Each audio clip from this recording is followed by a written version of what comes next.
L'été 2023 a marqué un tournant au Moyen-Orient.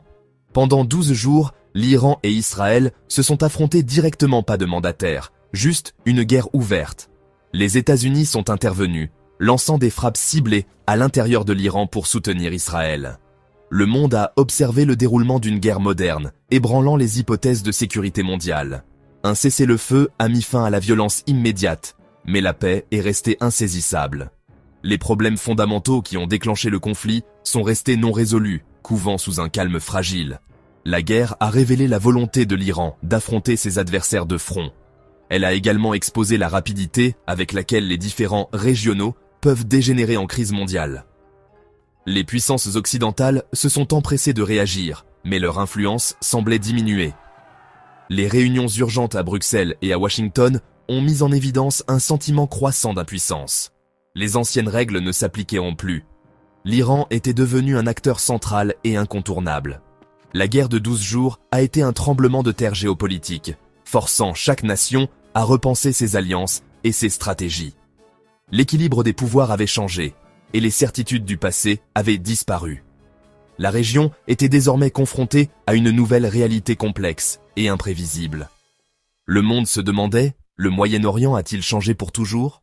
Les États-Unis, dirigés par le président Trump, ont occupé le devant de la scène dans la crise. Washington a apporté un soutien total à Israël, puis a frappé directement des cibles iraniennes. Ensuite, les États-Unis ont fait pression sur toutes les parties pour un cessez-le-feu, agissant à la fois comme instigateur et médiateur.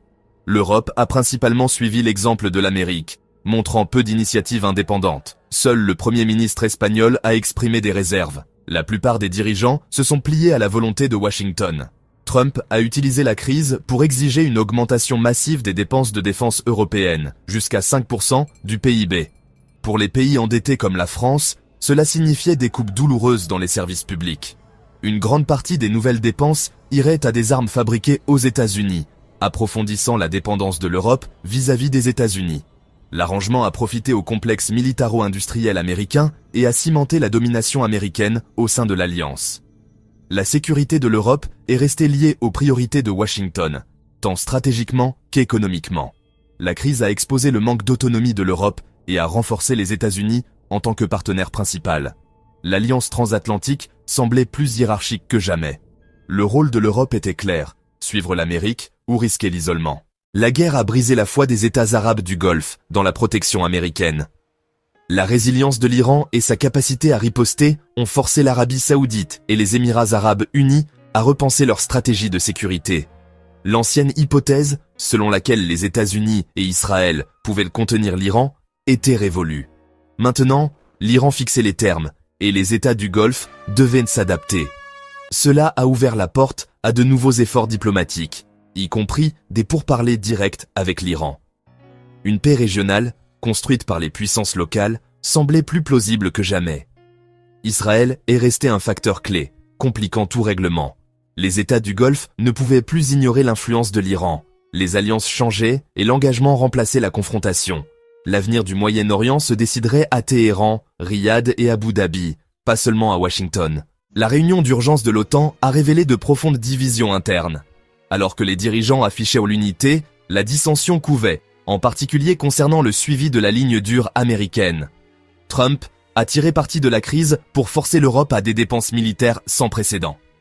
Résultat, les contribuables européens ont fait face à des coupes dans les programmes sociaux à mesure que les fonds étaient transférés vers la défense. Les entrepreneurs de défense américains étaient sur le point de gagner, tandis que l'autonomie de l'Europe diminuait.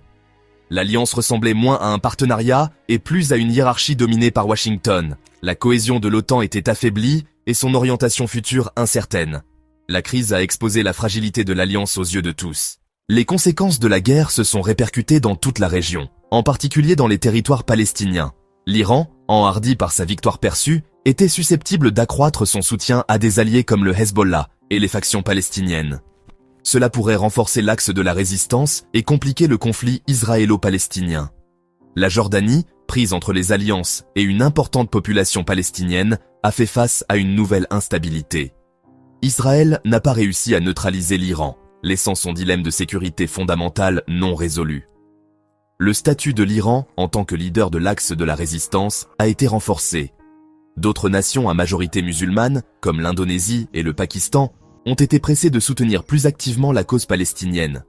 Le conflit a redistribué les dynamiques régionales, créant un vide de leadership. Les puissances régionales se sont senties obligées d'intervenir pour la Palestine sur la scène mondiale. L'équilibre des pouvoirs au Moyen-Orient avait été fondamentalement modifié.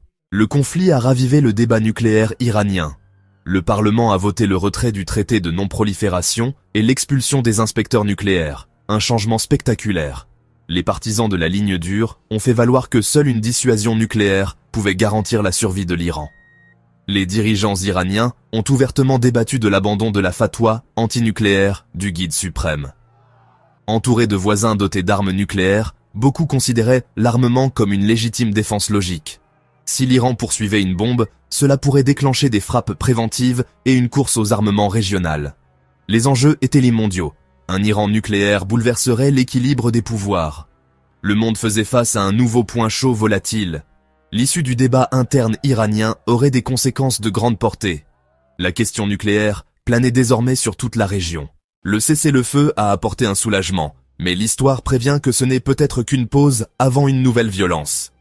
Les griefs et les rivalités qui ont alimenté la guerre restent non résolus. Sans une vraie diplomatie, l'escalade est probable. Les grandes puissances mondiales, l'Amérique, la Chine, la Russie, détiennent les clés de la désescalade.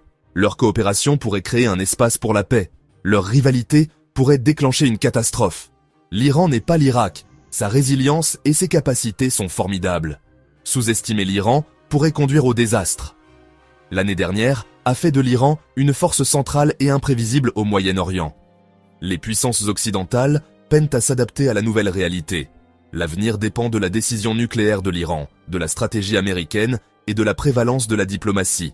La voie à suivre est étroite, exigeant de la retenue pour éviter un autre conflit, encore plus dévastateur.